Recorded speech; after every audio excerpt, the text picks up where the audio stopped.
المدني السراج المنير الكوكب الدري صاحب الوقار والسكينة المدفون بأرض مدينة سيدنا ونبينا وشفيع ذنوبنا وطبيب قلوبنا وحبيب نفوسنا ومولانا أبي القاسم محمدا المصطفى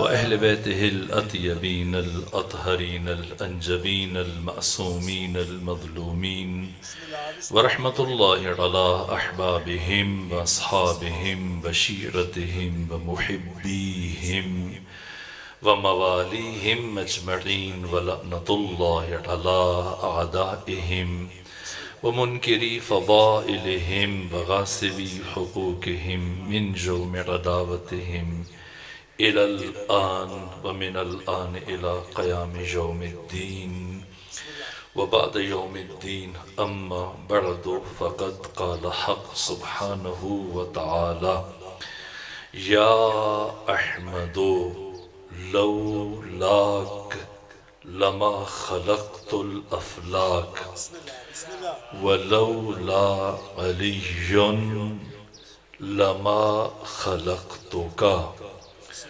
ولولا فاطمة لما خلقتكما صلوات بھیجیے خاندان فاطمہ.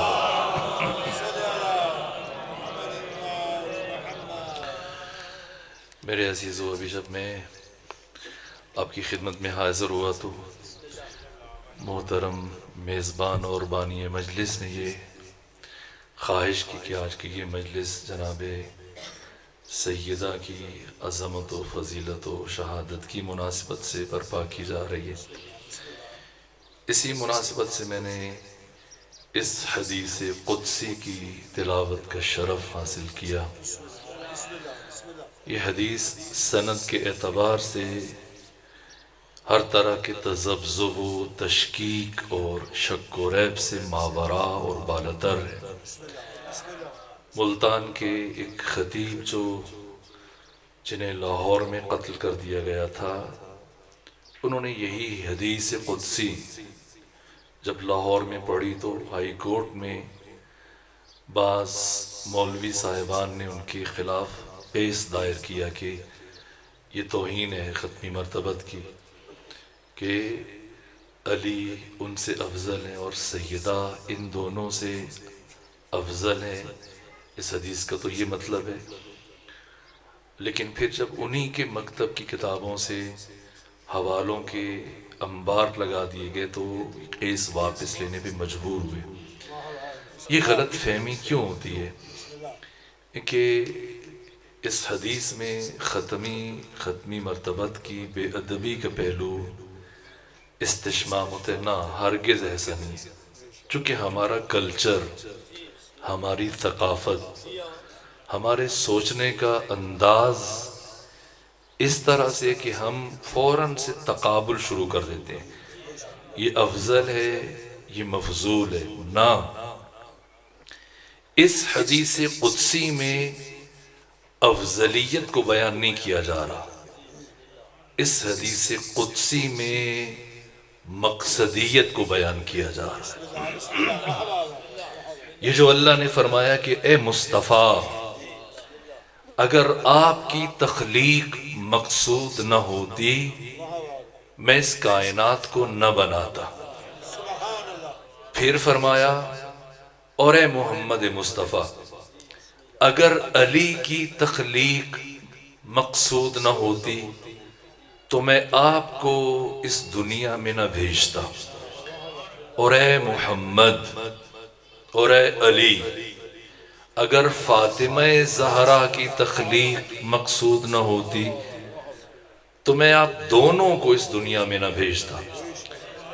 بات افضلیت کی نہیں ہے، بات مقصدیت کی ہے.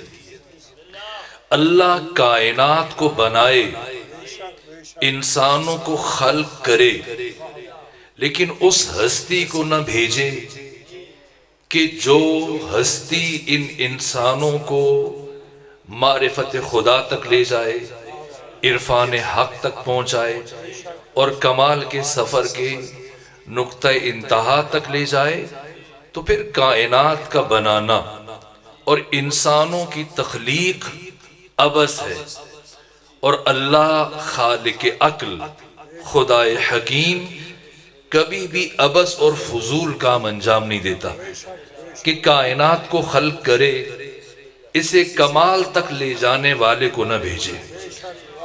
اس لیے فرمایا کہ اگر آپ کو بھیجنا مقصد نہ ہوتا تو کائنات کو نہ بناتا، اور اگر علی کو بھیجنا مقصد نہ ہوتا تو آپ کو بھی نہ بھیجتا۔ کیوں؟ اس لیے کہ نبوت قانون ہے، رسالت قانون ہے، اور یہ قانون تعارف کی حد تک محدود رہ جاتا اگر نبوت کے بعد نظام ولایت کا قیام نہ کیا جائے۔ آسمانی شریعت صرف تعارف کی حد تک رک جاتی اور کبھی بھی مرحلہ نفاذ تک نہ پہنچ سکتی اگر نظام امامت اور نظام ولایت کو متعارف نہ کروایا جائے۔ اس لیے کہ نبوت قانون ہے، رسالت قانون ہے، اور امامت و ولایت اس قانون کا نفاذ ہے۔ اس لیے فتح مکہ کے موقع پر بت دکھائے نبی نے، توڑے علی نے۔ نبی کا کام قانون کا تعارف ہے، شریعت کا تعارف ہے، امام اور ولی کا کام اس شریعت کا تحفظ ہے، اس کی بقا ہے، اس کا نفاذ ہے۔ اس لیے اگر اللہ ختمی مرتبت کو بھیج دے لیکن پیغمبر کے بعد علی اور علی کے 11 بیٹوں کو نظام نبوت و رسالت، شریعت، آسمانی شریعت کے تحفظ کے لیے ان کی ولایتوں کو نافذ نہ کرے، ان کی ولایتوں کا اعلان نہ کرے، سلسلہ نبوت ضائع چلا جائے، نبیوں کی محنت برباد ہو جائے، اور اللہ خالق عقل ایسا کام نہیں کر سکتا کہ انبیاء کی محنتیں نابود ہو جائیں۔ لیکن نبوت اور رسالت کے بعد، امامت اور ولایت کے بعد، اگر اللہ اس ہستی کو نہ بھیجے جس ہستی نے نبوت کو بھی بچایا ہے، امامت کو بھی بچایا ہے، تو پھر علی اور پیغمبر اور اولاد علی کو بھیجنا یہ بے مقصد ہو جائے گا۔ بات مقصدیت کی ہے۔ حدیث قدسی میں یہ بیان کیا جا رہا ہے کہ اگر فاطمہ زہرا کو اللہ اس کائنات میں نہ بھیجے، نہ نبوت بچتی ہے، نہ رسالت بچتی ہے، نہ امامت بچتی ہے، نہ ولایت بچتی ہے۔ اس لیے امام صادق نے یہ حدیث بیان فرمائی، اور ابو جعفر یعقوب کلینی نے اسے اصول کافی میں درج کیا۔ کہا کہ اللہ نے اس کائنات میں 3 نور خلق کیے۔ ایک نور سفید جو وقت طلوع ظاہر ہوتا ہے، ایک نور سرخ جو ہنگام غروب ظاہر ہوتا ہے، اور ایک نور زرد جو وقت ضحیٰ، زوال سے پہلے ظاہر ہوتا ہے، جو یہ وقت جس سے ہم آپ گزر رہے ہیں۔ نور سفید یہ نور نبوت و رسالت ہے، اور نور سرخ یہ نور امامت و ولایت ہے، اور نور زرد یہ نور عصمت و طہارت ہے۔ اور اللہ نے اس نور کو میری جدہ طاہرہ، میری دادی فاطمہ زہرا کے ساتھ خاص قرار دیا، اور اللہ نے میری دادی فاطمہ زہرا کے نور کو، اس نور عصمت و طہارت کو نبوت اور امامت کے درمیان اس لیے رکھا کہ اگر اس نور کو درمیان سے ہٹا دیا جائے، نہ نور نبوت بچتا ہے نہ نور امامت بچتا ہے۔ یہ فاطمہ زہرا ہیں جنہوں نے نبوت کو بھی بچایا ہے، امامت کو بھی بچایا ہے۔ بات سمجھنے کی ہے، اس لیے آیت اللہ وحید خراسانی نے جو مثال دی، کہا ختمی مرتبت کی مثال اس کائنات میں ایسے ہے جیسے انسان کی مملکت وجود میں اس کے پیکر میں عقل کی مثال ہے، دماغ کی مثال ہے۔ دماغ پورے وجود میں حاکمیت رکھتا ہے، فیصلے کرتا ہے، یہ کرنا ہے یہ نہیں کرنا، یہاں جانا ہے یہاں نہیں جانا، اس سے ملنا ہے اس سے نہیں ملنا، اس سے دوستی رکھنی ہے اس سے دشمنی رکھنی ہے۔ یہ سارے فیصلے مملکت وجودی انسان میں کون کرتا ہے؟ دماغ۔ تو ختمی مرتبت کی حیثیت اس کائنات میں دماغ کی مانند ہے۔ ختمی مرتبت عقل کل، مجسم عقل، سراپا عقل۔ پھر فرمایا کہ یہ عقل اور یہ دماغ جو حاکم ہے مملکت وجودی انسان میں، اس کی حیات کس سے وابستہ ہے؟ دماغ کی حیات دل سے وابستہ ہے۔ یہ دل اس دماغ کو خوراک مہیا کرتا ہے۔ اگر دل اپنا کام کرنا چھوڑ دے، دماغ مملکت وجود کا حاکم ہونے کے باوجود اپنا کردار ادا نہیں کر سکتا۔ یہ دل ہے جو اس دماغ کی حیات کا سبب ہے اور اسے خوراک مہیا کرتا ہے، اور خود دل جو زندہ ہے اور دھڑکتا ہے اور باقی ہے، کس کی وجہ سے؟ جگر کی وجہ سے۔ یہ جگر دل کی خوراک مہیا کرتا ہے۔ جگر اپنا کام چھوڑ دے، دل نابود ہو جائے۔ دل اپنا کام چھوڑ دے، دماغ نابود ہو جائے۔ دماغ حاکم ہے، دماغ پیکر انسانی میں سب سے افضل ہے، لیکن اس کی حیات دل سے وابستہ ہے، اور دل کی حیات جگر سے وابستہ ہے۔ کہ جس طرح سے مملکت وجود انسان میں یہ تقسیم ہے، اسی طرح سے اس عالم امکان میں، اس عالم ہست و بود، اس عالم آب و گل، اس بزم گیتی اور کائنات اور اس عالم امکان کا دماغ ذات مصطفیٰ ہے، اور اس عالم امکان کا دل اور قلب ذات علی ابن ابی طالب ہے، اور اس عالم امکان میں جو ہستی جگر کی حیثیت رکھتی ہے اس کا نام فاطمہ ہے۔ حیات نبوی حیات علوی سے وابستہ ہے، اور حیات علوی حیات فاطمی سے وابستہ ہے۔ یہ فاطمہ ہے۔ لولا فاطمہ، تو اگر فاطمہ نہ ہو، نہ نبوت بچے نہ امامت بچ سکتی ہے۔ جنت و کوثری نبود، عصمت و داوری نبود اگر نبود فاطمہ۔ جنت و کوثری نبود اگر نبود فاطمہ۔ ہیچ پیمبری نبود، کوئی نبی نہ آتا اگر نبود فاطمہ۔ احمد و حیدری نبود اگر نبود فاطمہ۔ نہ اللہ محمد کو بھیجتا نہ علی کو بھیجتا اگر فاطمہ زہرا نے اس کائنات میں نہ آنا ہوتا۔ انچے کے آفرید حق بودے برائے فاطمہ۔ اللہ نے جو بھی خلق کیا فاطمہ کی وجہ سے۔ گفت ان سبب نبی منم بے فدائے فاطمہ۔ اس لیے پیمبر زندگی بھر یہ کہتے تھے میری جان فاطمہ پر قربان ہو جائے۔ یہ فاطمہ زہرا ہے جس ہستی نے 1,24,000 نبیوں کی ساری محنتوں کو بچایا، پیغمبر اسلام کی محنتوں کو بچایا۔ آخر راز کیا ہے؟ دین اسلام احساسات، جذبات، عواطف سے بالاتر ہے۔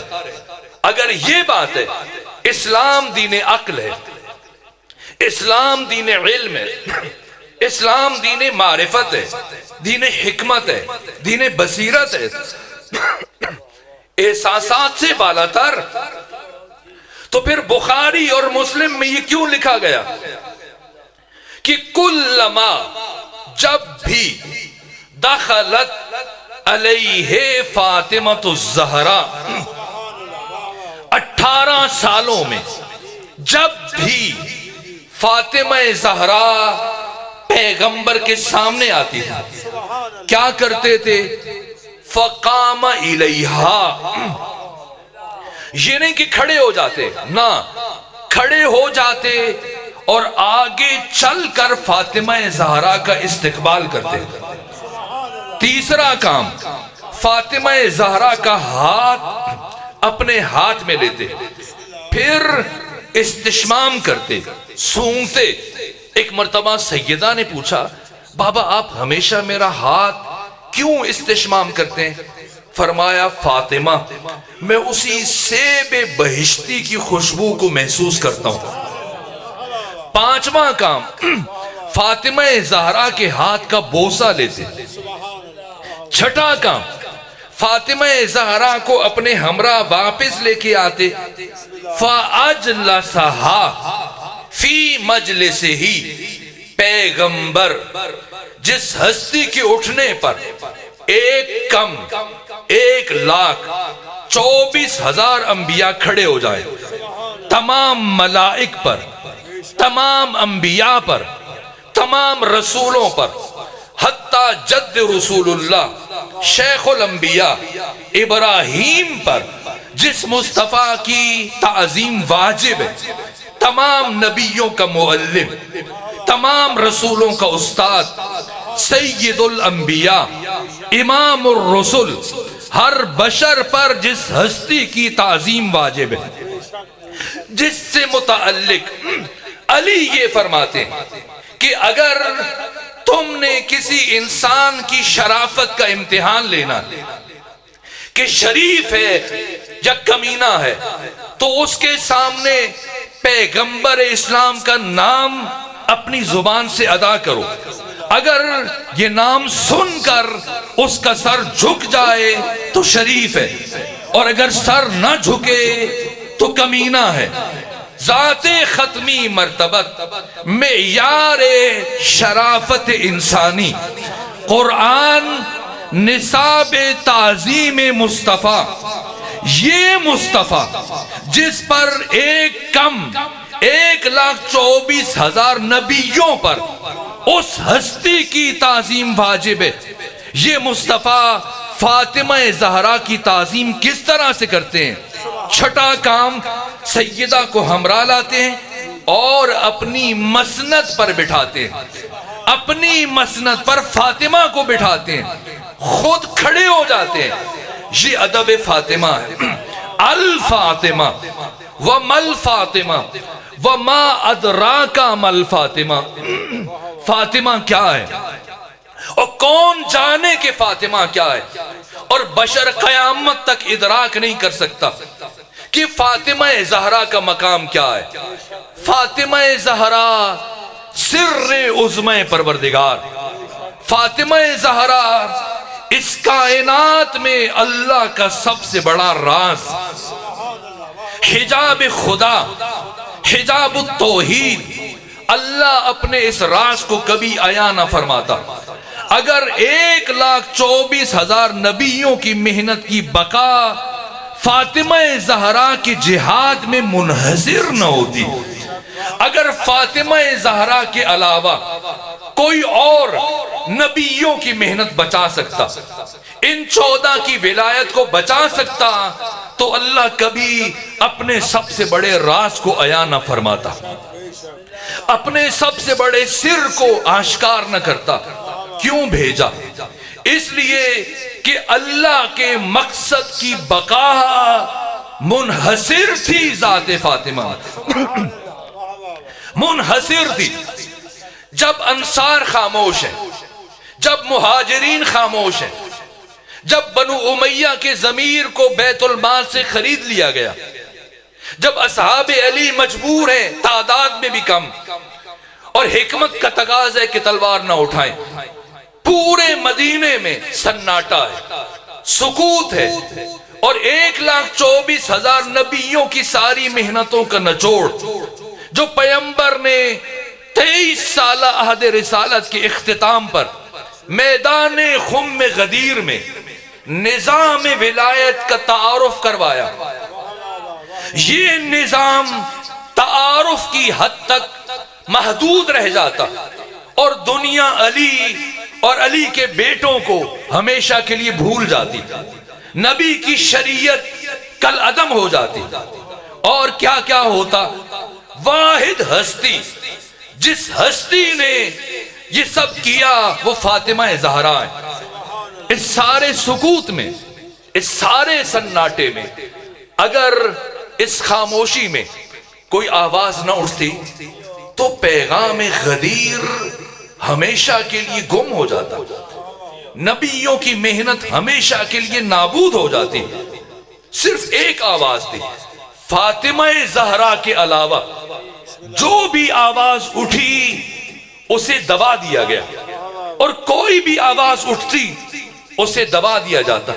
سعد بن عبادہ جیسا صحابی، اپنے قبیلے کا سردار، جس نے سقیفہ میں بیعت سے انکار کیا، آج تک اس کے قاتل کا نام نہیں پتا چلا، اور یہی لکھا تاریخ کی کتابوں میں کہ جنہوں نے قتل کیا، لیکن جنہوں نے قتل کیا انہیں پتا ہے کہ کنہوں نے قتل کیا۔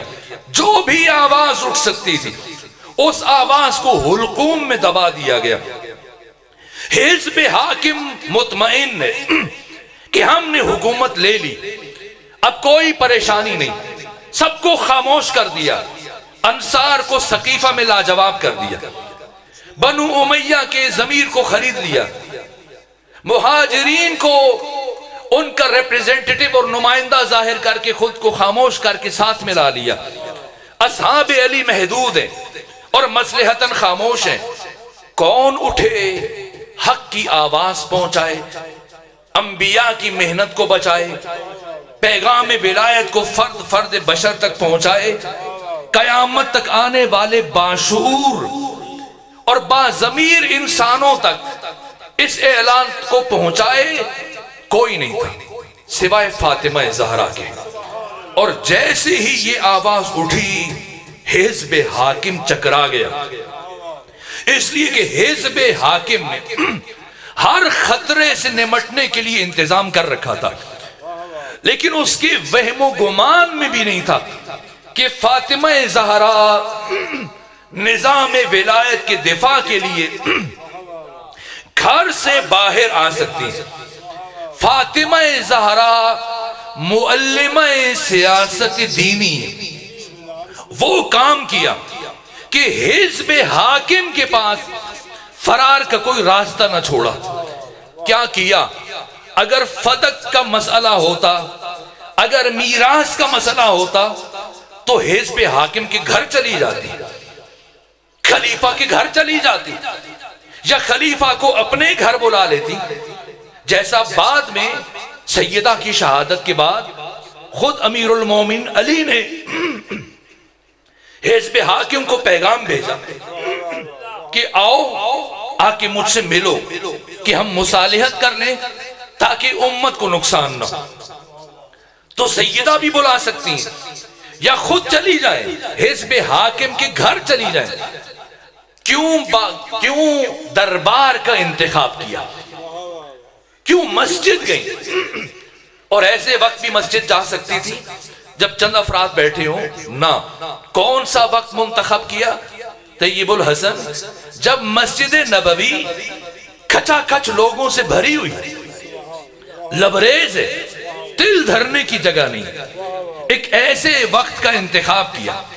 اور اب مردوں میں سے کسی کو اپنے ہمراہ نہیں لیا، بنو ہاشم میں سے کسی مرد کو ساتھ نہیں لیا، ورنہ آپ کی نہضت اور قیام ناکام ہو جاتا، اور حزب حاکم بہانہ جوئی سے کام لے کے تلوار کشی کرتے، جنگ پر آمادہ ہو جاتے۔ کسی مرد کو ساتھ نہیں لیا۔ بنو ہاشم کی خواتین کو ساتھ لیا. ازواج نبی میں سے 3 ازواج نے سیدہ سے خواہش کی ہمیں بھی ساتھ لے چلیں. سب سے آگے آگے ام سلمہ. فرمایا نہ مادر گرامی، یہ جہاد فاطمہ کا جہاد ہے. میں نہیں چاہتی کہ میرے بابا رسول اللہ کے حرم کی حرمت پائمال ہو جائے. آپ گھر پہ رکیں. آج فاطمہ زہرا جائیں گی. 2 بیٹے ہیں، حسن حسین، 1 سال سے کم کا فرق ہے. دونوں کو لے جائیں، دونوں کو چھوڑ دیں. نہ، ایک کو گھر میں چھوڑا، ایک کو ساتھ لے کے گئی. حسن کو گھر میں چھوڑا، حسین کو ہمراہ لے کے چلی. کیوں حسین کو ساتھ لے کے کیوں چلی؟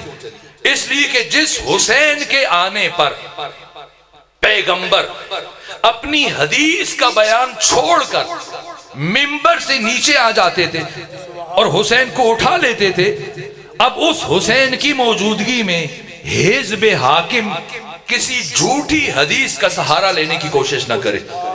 2 بیٹیاں ہیں، زینب کبریٰ، زینب صغریٰ.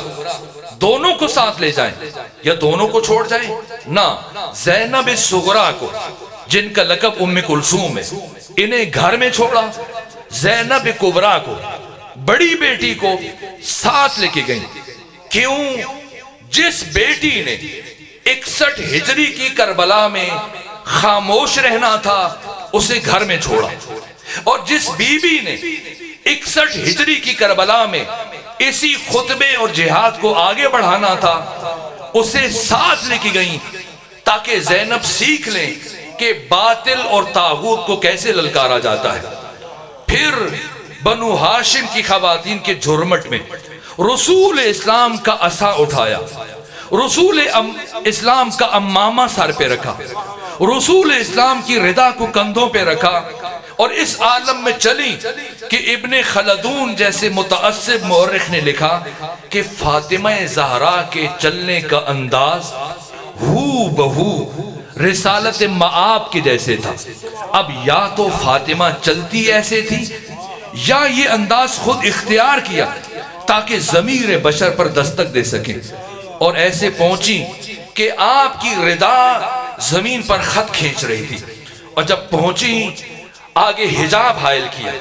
پھر بنو ہاشم کی خواتین کے جھرمٹ میں کچھ دیر گریہ کیا، پھر خطبہ شروع کیا.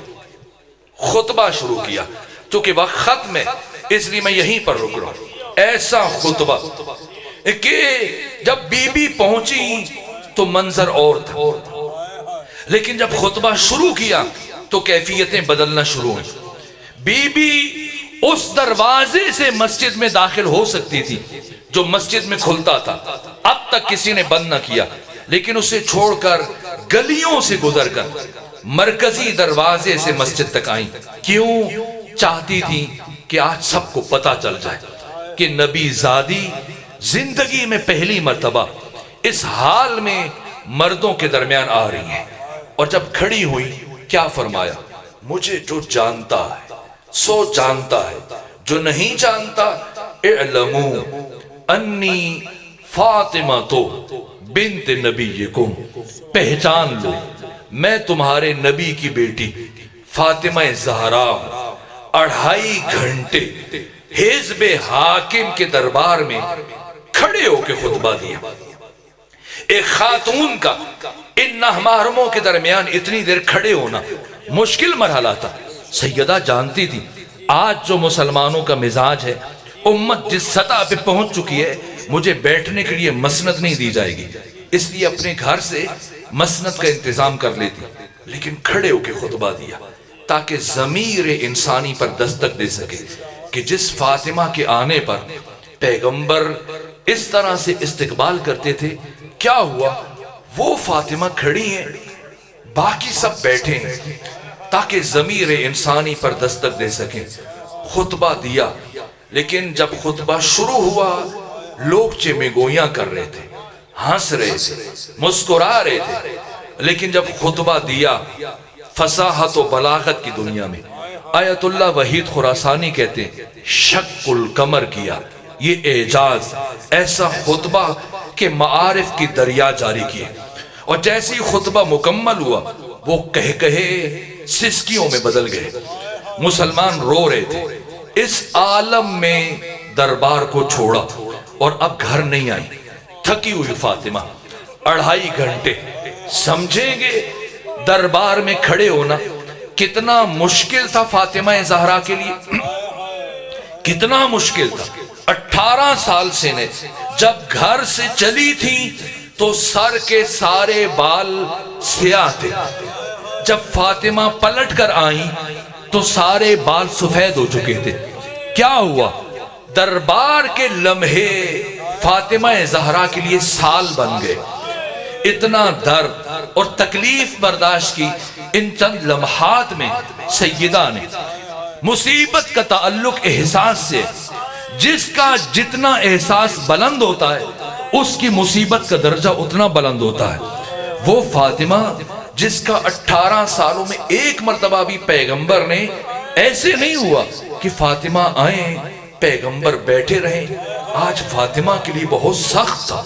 وہ فاطمہ کھڑی تھی، باقی سب بیٹھے تھے، اور اس تکلیف کی کیفیت سے جب دربار چھوڑا اب پلٹ کے گھر نہیں آئی بلکہ ایک ایک دروازے پہ دستک دی، اٹھو باہر آؤ۔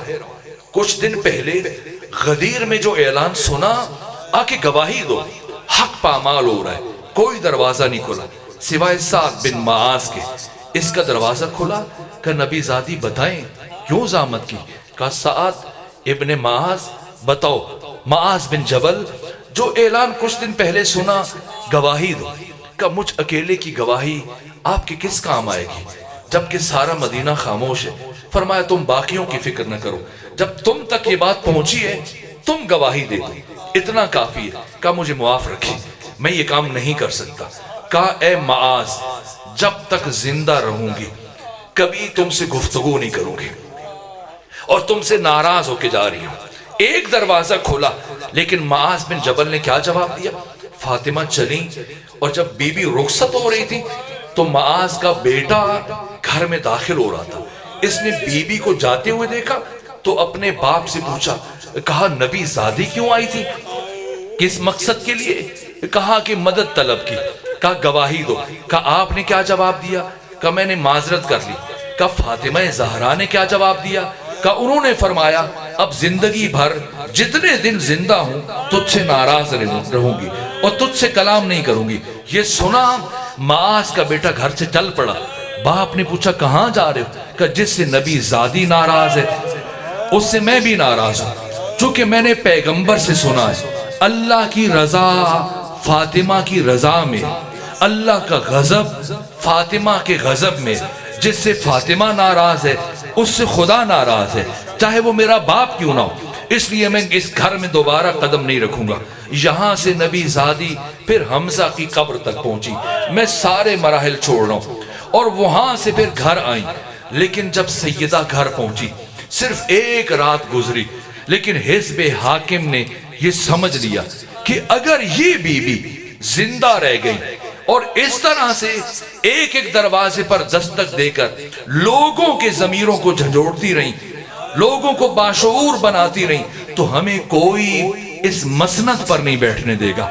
اس لیے سب نے مل کر طے کیا جتنا جلد ہو اس شمع ہدایت کو گل کر دیا جائے، جس قدر جلد ممکن ہو اس چراغ ہدایت کو خاموش کر دیا جائے۔ چنانچہ 50 افراد کا جتھا علی کے بیت الشرف کی طرف چل پڑا، اور کسی فرد نے دق الباب کیا، دستک دی۔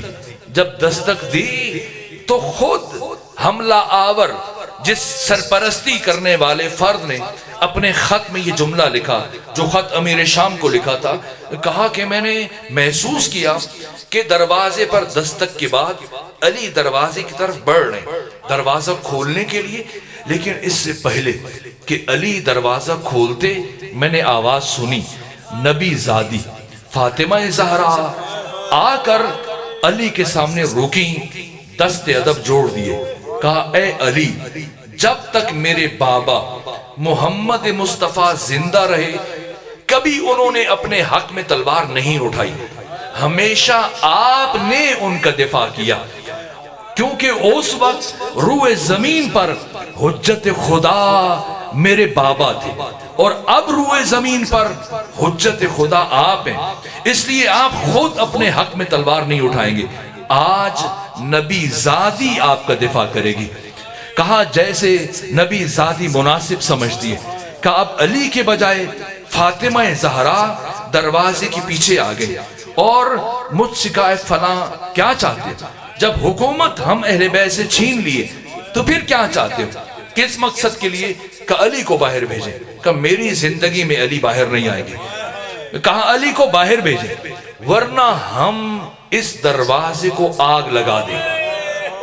کہ اس دروازے کو آگ لگاؤ گے جس گھر میں تمہارے نبی کی بیٹی رہتی ہے؟ کہ آگ لگائیں گے، کسی کی پرواہ نہیں کریں گے۔ پھر اس فرد نے قنفذ کو اشارہ کیا، آگے بڑھو، در فاطمہ کو آگ لگاؤ۔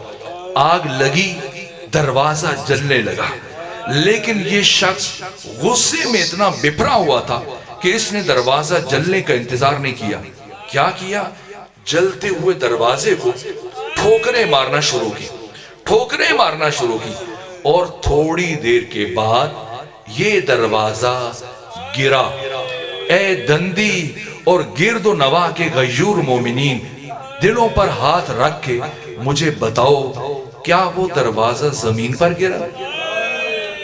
زمین پر گرا؟ اے کاش زمین پر گرا ہوتا، لیکن میں کیا کروں؟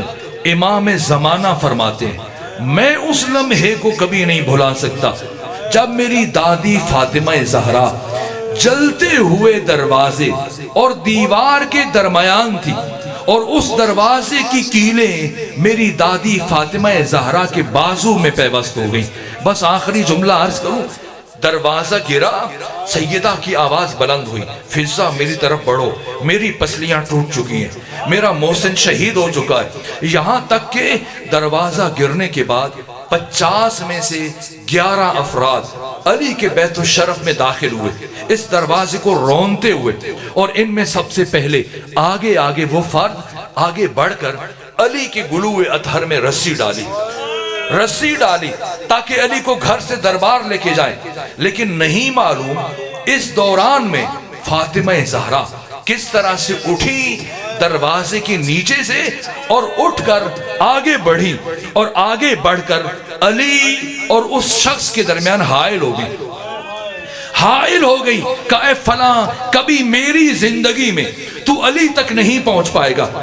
اس نے کہا اے نبی زادی درمیان سے ہٹ جا ورنہ ایسا ظلم کروں گا کہ تو ہٹنے پر مجبور ہو جائے گی۔ کہا قیامت تک نہیں ہٹوں گی۔ ایک مرتبہ اس شخص نے اپنا بازو فضا میں بلند کیا اور پھر پوری طاقت سے ایک ایسا تماچا فاطمہ زہرا کے رخسار پر مارا کہ نبی زادی زمین پر گری۔ الا لعنت اللہ علی القوم الظالمین وَسَيَعْلَمُ الَّذِينَ ظَلَمُوا أَيَّ مُنْقَلِبٍ يَنْقَلِبُونَ۔ پروردگار ہماری عبادت کو اپنی بارگاہ میں قبول فرما۔ پروردگار جن جوانوں نے اس مجلس عزا کے انعقاد میں تنظیم انصار امام زمانہ نے کردار ادا کیا، ان کی توفیقات خیر میں اضافہ فرما۔ پروردگار تمام حاضرین کے دلوں میں موجود دعاؤں کو مستجاب فرما۔ جملہ مومنین، مومنات، شہداء اسلام، ایسے مومنین کی جن کے لیے کوئی فاتحہ پڑھنے والا نہیں، شہداء پاڑا چنار، بالخصوص شہید شفقت محمود مرحوم، ان کے ایصال ثواب اور درجات کی بلندی کے لیے سورہ فاتحہ اور سورہ اخلاص کی تلاوت کر لیجیے۔